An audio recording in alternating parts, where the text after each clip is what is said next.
Hello, and welcome to Season 5 of the Your Neurodiverse Relationship podcast. I'm Jodi, Carlton, your host, and I'm a neurodiverse relationship expert. But like so many of you, I've been on my own journey of discovering and understanding neurodiversity, both in my personal life with my family members and even myself, and professionally as a therapist and now relationship coach to people around the world. I'm often asked, can neurodiverse partner relationships actually work? And the answer is absolutely they can. Just like any relationship, there are core variables that influence whether or not you'll thrive as a couple. Neurodiverse relationships are no different, but they have the added layer of being neurodiverse, where one or both partners is neurodivergent. So this season, I've got a lineup of couples and partners who are in neurodiverse relationships that are working. They get real personal with me about the challenges they have faced and how they've overcome those challenges in their relationships. Let's get started. So this episode is the first of several that we broke into different episodes where I meet with my panel of neurodiverse professionals. These are my trusted colleagues in this field of neurodiversity. We have psychologists, therapists, coaches. We've come together to create a think tank, if you will, about neurodiversity. And so I asked them to join me in a conversation about this topic. Can neurodiverse relationships work? Now, many of the panelists are also individual guests on this season. But I think you're going to find that this panel discussion with, I think there's 12 of us, is going to be super valuable to you. So first, they're going to introduce themselves. So, Laura, let's start with you. Everybody, I'm Laura Schreiner. I'm a clinical therapist and I work in Illinois primarily. I'm 20 years into practicing therapy and I have a neurodiverse family. So I'm really happy to be here today sharing and exchanging with each other. My name is Janice Smith and I'm a resilience coach. And that means that I help people learn how to regulate their nervous system. I myself have ADHD and also have some family that are neurodivergent. Hi, I'm Natalie Roberts. I'm a relationship coach, coaching individuals in neurodiverse relationships and families. I'm in a neurodiverse relationship and family myself, have been for over 25 years. I identify as neuroqueer, I co-host Loving Difference online, and I also co-host the Myth-Busting Neurodiverse Relationships podcast with Heather Parks.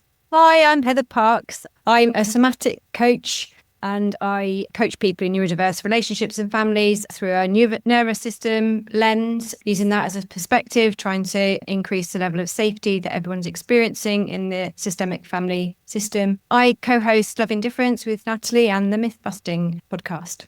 Hi, I'm Mona Kay, and I'm the host of the Neurodiverse Love podcast. I also hosted the Neurodiverse Love conference, and I am working on the Neurodiverse Love documentary.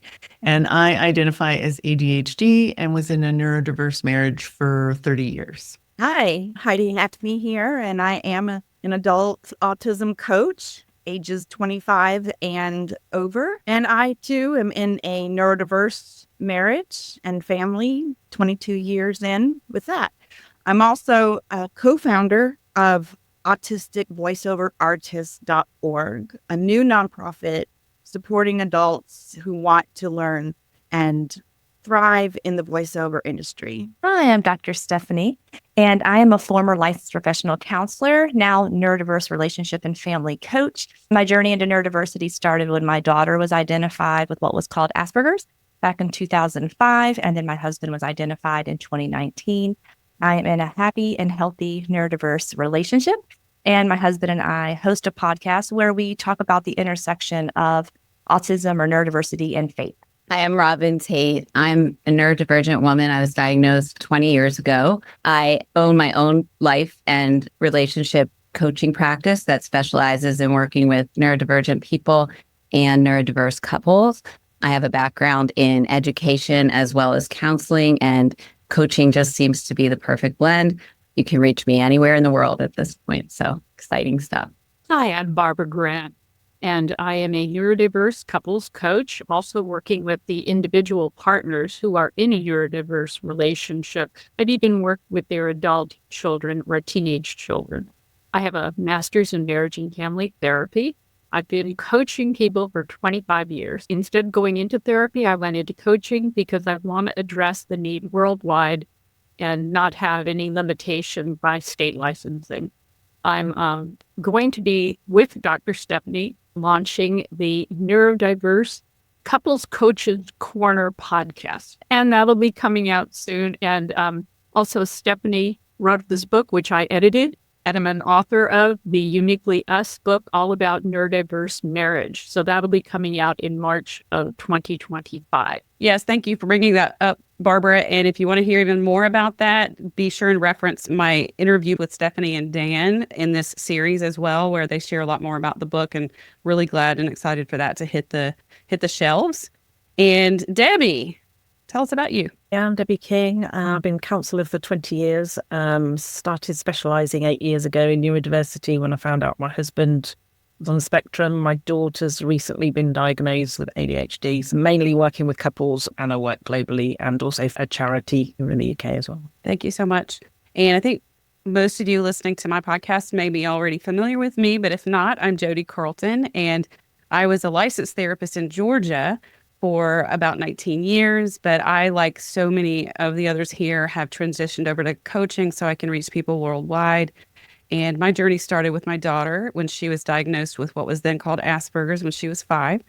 And then ever since then, it's been an interesting journey of discovery, more recently realizing I'm ADHD, also that her brother is ADHD, that their dad is autistic, my mom is autistic. And it's all in the family, which so many people here can relate to. And so I have more recently, I started specializing in working with autistic teenagers and their parents about 15 years ago, but really saw a gap in the adult neurodiverse couple and relationship realm when my marriage struggled so much and ended in 2016. And so it's, as so many, I just want to share with people who are watching and listening that we have a mix here of people who are still in marriages and people who are no longer in their neurodiverse marriages, yet we are still here to talk about how neurodiverse relationships can work. And I think that's an important message that I want to share. We do a lot of talking about the problems and the challenges.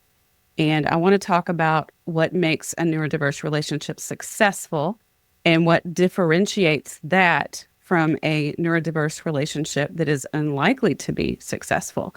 And my take on that is a neurodiverse relationship is no different than a neurotypical relationship in that there are core features and characteristics that make a relationship work and core features and characteristics that are likely to end up in a relationship failure. And in neurodiverse relationships, we have that same dynamic. So just because you're in a neurodiverse relationship, the message here today is not it can work. It might not, but it might. So I want us to talk. I asked this group of colleagues that I trust and admire, everyone here on this panel, and I asked them to come together with me and have a conversation about it. So I appreciate you all being here so much, and I know that this is going to really benefit so many people, this conversation. So I'd like to just start with the question of, since we're here to talk about what makes neurodiverse relationships work, let's start with the question of what are some of the core characteristics that you've seen in your own marriage and your own relationships or in the people that you work with that contribute to the success of a marriage. Stephanie, let's start with you. Thank you. I think starting off, language matters. And so as you approach your relationship in the light of being a neurodiverse relationship, especially if there's mixed neurotypes, which can mean several things, imagine if you said to a child who had a diagnosis, I need to lower my expectations of you and your potential. What would that feel like? And so I think as we enter a neurodiverse relationship, it starts with changing the expectations that we're not a neurotypical couple. So we cannot go from a Hallmark neurotypical couple script, but we're not lowering our expectations. That doesn't sound good to either party to say, I basically don't believe in you and I don't believe in us. We're just going to, endure each other. So I think changing it to I'm changing my expectations based on what's realistic, based on the resources that we have and the support that we have, and making it work for whatever that means for you. I think that's really important starting off. Stephanie, I think that's so important too, that lowering expectations is such a disempowering concept versus adjusting. Robin, what are your thoughts on this? My thoughts kind of expound on what Stephanie was saying, but just this foundational teamwork mentality rather than it being us against each other or you being my problem and me being your problem, really just envisioning, the problem across the room and that we together are tackling that. And even just changing language, like Stephanie was saying, is huge. But I think the next level of that, which is evidence of teamwork, is really just, I know your strengths, you know my strengths, I see your challenges, and I know my own challenges, and we're going to work together to, emphasize strengths, overcome challenges together. And it sounds so easy and beautiful when one of us is articulating it, but, it's a really long, hard walk. If you've had challenges that were unidentified and now you're kind of on opposite teams. So just that foundational mentality of getting back onto the same team and working together for each other's good, I think. Yes, definitely. Heidi, I see that you have something you want to add. There's so much wisdom in this room right now. I don't know how much I can add to what these beautiful people have already said. I would ditto that it changes the conversation. So it's not a me against you. It's definitely, let's look for the win here. What is our goal ultimately? And how do we meet that goal? And I would say for us personally, our faith was very important in believing in ourselves and each other and something bigger than us that would move us forward. Mm-hmm. Yeah. So there's a core value that you shared as well, which is vital. If our core values are very, very different for any relationship, neurodiverse or not, that can be a real problem. Heather, what do you have to add? So for us, it was very important that we recognised some of the things that had happened before we realised that there was neurodiversity as part of our story, and some of the harm we'd done to each other along the way in bringing us to that point, and the fact that we'd both kind of, from a nervous system point of view, really lost a lot of safety with each other, and actually trying to rebuild some of that and realising that actually wasn't specifically about the neurodiversity and that could be changed. So there was definitely things that we could work on that meant that we could get out of kind of such a defensive, activated state, less dysregulation from both people or from all the family actually in our situation, and really move on from there. I think it's a kind of acknowledging, there's some kind of acknowledgement that we've not been doing the best for each other, accepting some of where we're at now, and how can we from now on go forward with some new tools and some new understanding and some new perspectives. So I think that's been really helpful for us. Yes, absolutely. And as far as nervous system regulation and safety, Jana, can I just ask you to weigh in now? Because I think that's a perfect segue, since this is what you do a lot of work with. Sure, I would love to. Yeah, you caught me just trying to raise my hand. Yeah, I really love what Heather has shared. And I think a piece of this is recognizing that your regulation is up to you. Oftentimes we can reach toward the people around us and try to get them to help us co-regulate. But if there isn't that established safety, we're going to struggle. And oftentimes that'll push us into more dysregulation. And so I think one of, in addition to changing language and something that Barbara might share about taking grace and space, because that's her way of describing that. She can share more about that. But I think part of that process is then going, okay, what do I need to do to settle my nervous system and find regulation? And what do I need to do consistently to live in that and walk that out? Because that will help establish that emotional safety for myself first, and then for the people around me. Right. Yes. Thank you. So Barbara, let's jump over to you then.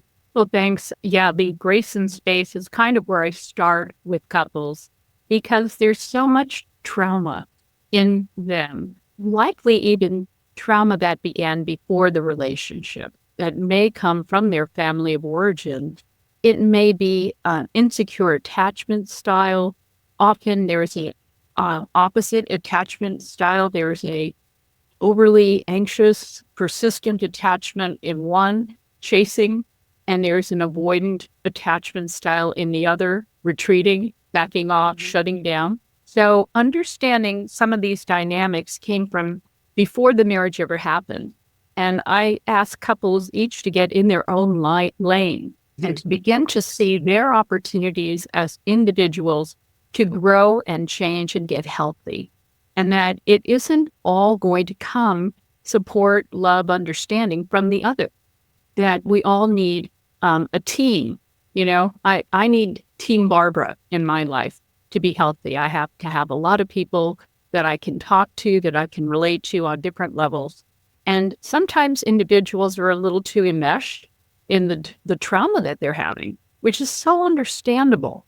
They really are in pain and in confusion, but helping them come a little bit apart to catch their breath, to balance, to stabilize, to begin to understand themselves, the other, and to learn to reset those expectations, like Stephanie was saying, is a calming period of time. And from there, I think people can begin to see more clearly what their opportunities are to grow together as individuals and as a couple. Yes, yes, yes, and yes. All of that.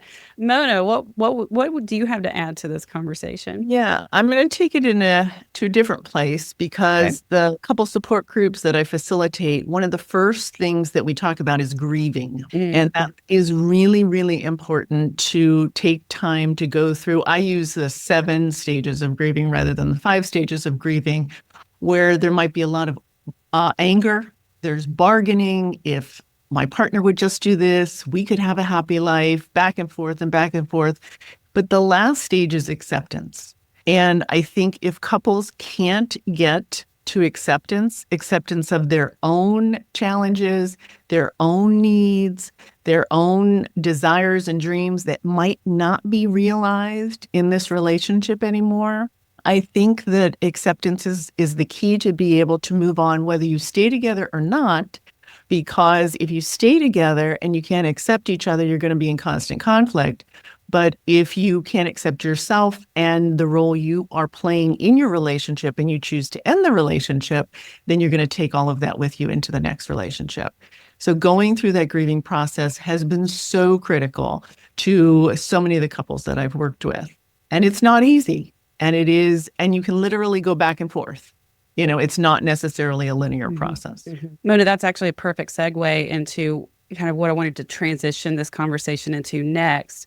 What I'd really like to ask everybody now is, so we all work with clients to help them with all of this. And so let's talk a little bit about what you see. Well, one of the main reasons one of the things I want to address is so many people that come to us. We've all talked about this before, have had some very poor experiences in counseling previously. And many of us, if not almost all of us, have had that experience ourselves in our own marriages and our own relationships.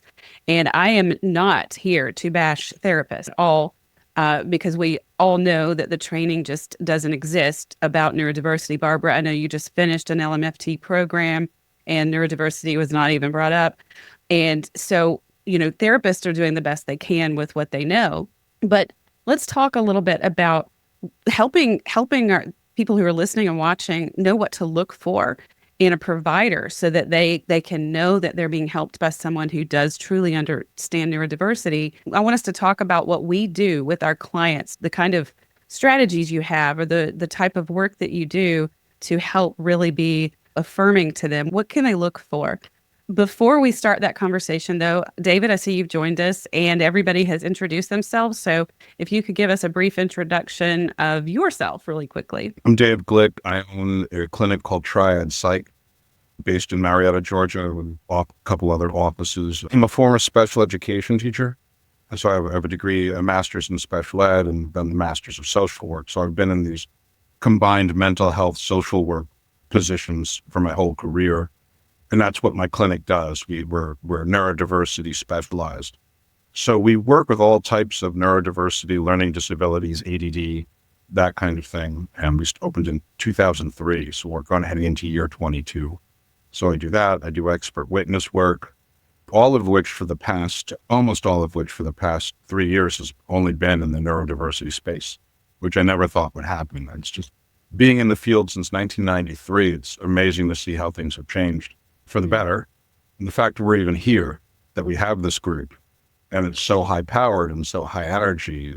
I just never thought I'd see this, and I'm glad to see it. Very glad to see it. So that's what I do. Yes, thank you. And then my other point before is 2 things. Heather, you very astutely brought up looking at, getting couples to look at things from a nervous system point of view. I've never used that exact verbiage, but it's great verbiage that, explain, look, if you want to stay married or in a relationship with this person, you've got to be, nervous system aware, at least be aware of it. And show them the YouTube video for the sensory funnel so the partner can understand what's happening during conflict. And then someone else mentioned, the belief systems. And if they're contrasting belief systems, I think a lot of what I do with my clients, whether they're coaching or psychotherapy, however you want to label it, is, do they even have a belief system? I mean, if you're so sensory defending 24/7, have you even thought about a belief system, or are you so busy just avoiding difficult sensory inputs? So oftentimes I'll stop the couple's work and say, you need to develop a belief system before we go back into this, what matters to you, what doesn't. And David, while you've got the floor here, let's just kind of go ahead and segue into this next conversation about, what are some of the key strategies and tools that you use as a therapist, as a coach, to really speak to the differences in terms of neurodiversity, or, you just mentioned you were kind of reiterating the nervous system discussion we had earlier with Heather and Jana, and belief systems. What are some other types of tools and strategies you use with your clients? Well, I have to meet them where they're at, first and foremost. But the way I was trained, and I'm a dinosaur at this point, is that character development has to be a big part of any work you do. It doesn't matter what space, doesn't matter if the patient's neurodiverse or not. So, like you said, that how do I give this person a belief system if they don't have one? I think it all comes back to the core. Then the question was, well, how do you develop a belief system in somebody? So, doing the analytic part of the work, what matters to this person? What are they good at? What are their false beliefs? What are their real beliefs? What's their family of origin? My big thing is also looking a lot at social class. So I think that's something the field has missed horribly. So I'm writing a training integrating psychotherapy and social class right now. There is going to be a section in there on neurodiversity in social class, because it's significant. So again, it's, what tools do I use? Well, first of all, the relationship has to be solid. How can I expect someone to develop a belief system if they don't have a great relationship with me? So a solid relationship with you as a coach, as a therapist. Yeah. Well, it's everything's relationship first, and then everything else falls into place. But, how do people develop character or develop a belief system? They probably never had a lot of them have never had a chance to talk about their belief systems, or how many, was this person given a lot of choices growing up? Yes or no? Were they raised with a lot of autonomy or no autonomy? Are they so busy dodging sensory inputs? There is no to be or not to be. They want to go and make sure every day they can keep their sensory or central nervous system calm. The other thing now is that sometimes you can't adapt the environment, that you have to train, or we have to coach our clients that, look, you're going to go into a sensory intense or a sensory uncomfortable environment. You can't run away, but you have to train them to that. You can't just say, well, don't do that. You have to give them the framework to do that as well. If that makes sense. Like, it used to be a therapeutic technique called flooding, where you'd hit the person with the stimulus that gets them so upset, puts them in a dorsal state. Was the same Paul words. It just depends what the patient needs. I want to kind of piggyback on that, and then I see some other folks who want to weigh in on this. That relationship with us as the professional that's working with folks. I think that relationship that we develop with them can be tricky when you're working with a lot of our clients are in a very antagonistic state when they first come to us. I call it the boxing ring. They see each other as threats and opponents, and so there's this natural desire for us to align from them, to feel like we're aligning with them, and somebody's coming in to get vindicated or validated or affirmed. And I think one of the things that we're able to do in this space is to affirm both partners, because we can really understand and resonate where each is coming from. And I think it's important that for our listeners and viewers to pay attention to that dynamic. If it feels one-sided, and if it also, especially if it feels like neurodiversity or autism is being pegged as the problem, that's in and of itself problematic, because then that autistic partner is going to feel like they're in front of a firing squad. So I think that's something that we all know how to do because we are also living this life as well. And we've been working with, people for years, all of us in this space. So that being able to give that comfort, like David was describing, to each partner, and safety, making them both feel safe. I know a lot of people have come to me and said that, they really felt not targeted, but ganged up on. And sometimes it's a neurotypical partner, sometimes it's a neurodivergent partner. And I think that can be a problem just in any kind of marriage work, but neurodiversity adds a whole other layer to it. Stephanie, David, go ahead. Real quick. I think something you just said I want to emphasize is that there's a difference between a threat and a sensory threat or a nervous system threat. And I think that's a big part of the work we do is saying, look, there's a threat and there's a sensory threat, and making sure both parties have to know that. The neurodiverse partner has to be able to better adapt and overcome in certain environments, and also the other partner who may be attacking needs to understand that it's content versus process here, that it may not be what you're upset about, but you've created such an unfriendly sensory environment, you're not going to accomplish it by approaching the person. Yeah, and I would add to that, not just sensory, but just in general, a cognitive threat, because neurodiverse individuals have, limited bandwidth, limited resources for executive function and thought processing, and that can, they can feel a partner who's very cognitive and has expectations, or a neurodivergent partner. Are you talking more about intuition, Jodi? No. No, when I mean cognitive threat, I mean expecting certain level of executive functioning at times when it's just like at the end of the day. I was just having a conversation with clients yesterday that by the end of the day, the neurodivergent partner is just really depleted energetically. Their ability to even formulate thoughts and have a difficult conversation about paying the bills or relationship talk. I'm constantly telling my clients, the end of the day is really usually not the time to have important conversations about your relationship, because that... You seem to know me well. I know me well, David. I'm ADHD too, and I know the end of the day is not good. What I'll never forget is, when I first opened the practice, working until 10:30, 11 at night, and the kids would be waiting for me for help. They were in elementary school for help with their homework. Now, I have 2 master's degrees. They should be able to do elementary school work. That's exactly what I mean. There's the sensory, and then there's the cognitive demands too. It's a frontal lobe burnout. Yes, exactly. And neurodiverse people, their frontal lobes burn out faster and quicker. Yes, right. That's exactly right. Okay, we've got a lot of folks who want to weigh in on this. So let's shift over to you, Stephanie, Dr. Stephanie. My answer might be a little bit longer on this one. I'll try to be really succinct. But that's okay. The training is a huge passion of mine, because the book that Barbara referenced and held up, Uniquely Us, does have a research-based component to it. And of the over 300 individuals that responded, we had an open-ended question, and that 276 people gave a long-form answer on what they wanted coaches and counselors and clergy and chaplains to know. And Barbara was one of my raters, so that it had inter-rater reliability. And also Robin is a contributor to that book as well. But 2 things that were huge was just the lack of knowledge overall on adult autism, and 2, how much an untrained person causes more harm and damage. It's not just ignorance is bliss. There is harm that is caused when you try to put a neurotypical model on a neurodiverse couple. And someone mentioned referencing that, Barbara had just come out of an LMFT program. Autism is so different than mental health issues. If you think about, it's not just clinicians that need to be updated. We need medical professionals, right? Because GPs, psychiatrists, neurologists can diagnose this.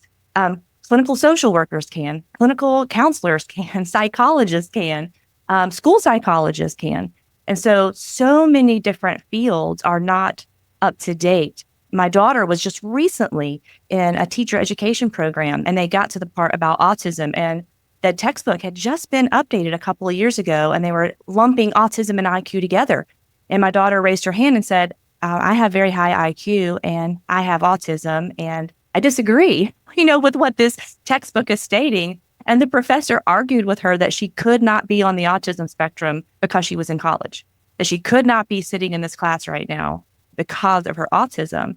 And so even our educators who are educating the people going into all of these fields, our colleges, our universities are not updated. So I'm very passionate about that. And the second thing I'm really passionate about is my field. I really talk about the convergence of faith and autism and neurodiverse couples. And we're not therapy bashing, but however, I do have to say something very strong. A lot of the Christian self-help books that are out there for the couples are usually based on that pastor or that counselor's personal theology, their personal belief system, something that's worked in their 20 or 30 clients, maybe they had over pastoral counseling. They wrote a book that became a bestseller, and now that becomes almost gospel. And those books that teach very simple things like just pray more, submit more, go to church more, give more money to your church, hope. And it's such a hyper spiritualized approach that doesn't take into account the nervous system, which many people talked about, neuroscience, how the brain works, neurology, emotional regulation. It's so hyper spiritual. It also then is demoralizing and soul crushing that this couple thinks they're praying more and doing all the things and they're not getting aid or help. And so not only is it traumatizing that it's not helping their marriage, is like, I'm not a good enough faith-filled person either. So we're just rushing people. So I really want anyone out there who is faith-based at all, you really, really need to understand neurology and please get training so that you're helping and not harming. Stephanie, I'm so glad you brought all of that up. And I just want to say that any of you who are listening who are therapists, pastoral counselors, but also if you are someone who's needing those services, Stephanie is such a leading expert in all of that. All of our credentials and bios are in the show notes. And Stephanie has so many resources for you. A couple of the panelists here, Barbara and Robin, have co-authored with her, done research with her. A lot of us have done podcasts with her. But Stephanie, also, can you share a bit? I know you have some training programs as well, because I think what you've said, the warning to therapists, we need to issue a warning, an actual warning to therapists. And all of us here have talked about, we're very passionate about a paradigm shift about neurodiversity. And that's one of the reasons why we've all come together to meet regularly and talk about this so that we can start really educating the world, including the other providers out there. And so I think it is useful to say, if you don't have the proper knowledge, training, experience in neurodiversity, don't try it with your clients because you know somebody who's autistic, or maybe even you've taken a CEU workshop. You really need to get very specific training. And Stephanie, can you share a little bit about the training modules that you have that are available on your website? Yes. So, my other degrees before my doctorate was, psychology and counseling and conflict resolution. When I went back to school, I actually got my doctorate in education and did my dissertation on autism and research from its origins and the DSM and why it's changing, all of that. And there's so many things. Language is changing. So even as a person in the field, I would never say, oh, I've learned it all. I've done enough. Like, I continue to look at research. I'm continuing to read books. I'm continuing to talk to you all over the world because you live in countries that are maybe doing things. So the harm is the shame that becomes part of the issue when you're either shaming the neurotypical person because they're not getting over it or they're in trauma, or you're shaming the person who's on the spectrum because they don't have the cognitive load at the end of the day to do certain things. And so when there's already trauma and now there's shame and possibly spiritual shame on top of it, it's just like another load that doesn't need to be on an already complex situation. And complex doesn't mean bad. Complex just means more complex and challenging that needs different solutions. So it's a different problem set. So for me, when I decided to put together my training, it kind of incorporates all of the things from changing language. Why is autism even in the DSM when it's not a mental health disorder? It is a difference in a neurological wiring. Back in the day, we put it on Axis 2, which meant it was not a mental health disorder. But to lay people, they don't understand those things. And We know in the faith center, the number one person a faith-based couple is going to go to is their faith-based person, their rabbi, their pastor, their cleric. If they're in the army or something, like their chaplain.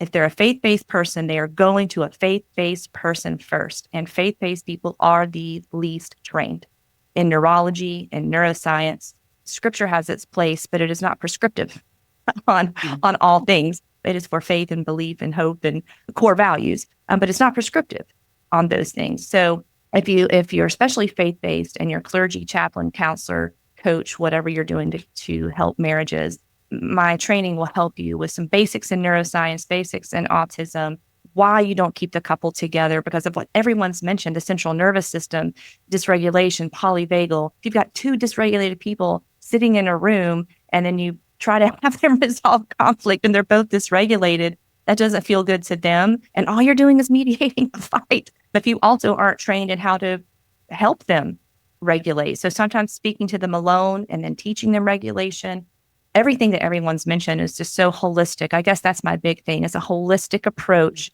The training that you may have in your master's degree or work, but then you need to really understand the brain differences, and what the challenges that you're working with to help two different people of two different neurotypes work together. And then also in the research in the book, there is a myth that if two people are neurodivergent, then that's just going to make their marriage better. And that is not true. With the couples that are interviewed, really it's the sensory profiles. The neurodivergency helps understand each person's position and maybe some empathy and compassion, but the differing sensory profiles, if someone is seeking and someone is averse, that can cause huge challenges, especially in physical intimacy. In the bedroom. I was about to say in the bedroom, that's a big one. Oh, yes. And so understanding all of that, especially if I get a client and they have sexual issues, that is not my forte. I'm going to refer. So I think for anyone listening who works with couples, know your specialty, know your limitations, and know where to refer, because that's how you're helping if you think of it as we're all coaches trying to help, I'm not losing a client or competing with another coach. I am simply referring to someone who's got a better skill set on this. And if I'm still of value, they'll come back. But if not, then that next coach is better set for them. And I love this group because we're collaborative and we don't compete with each other. We recognize our skill sets and we don't see each other as threats. And I think that's really important in this space too. Okay, we're going to pause there for this episode, but be sure and stay tuned for the rest of the season to keep hearing from this neurodiverse professional panel, because we have several more episodes throughout this entire season where we'll continue discussing various topics. Be sure to subscribe or follow the podcast so you won't miss any of these amazing interviews. And as always, if you're benefiting and enjoying this podcast, please give us a review. It really helps other people know that this podcast is really beneficial and worth listening to. Thanks for watching on YouTube or tuning in to your favorite podcast platform. And don't forget to visit me online at jodicarlton.com for more resources. I have assessment quizzes, educational articles, courses, and more. And if you have any questions, just reach out to my team at gethelp@jodicarlton.com. Until next time.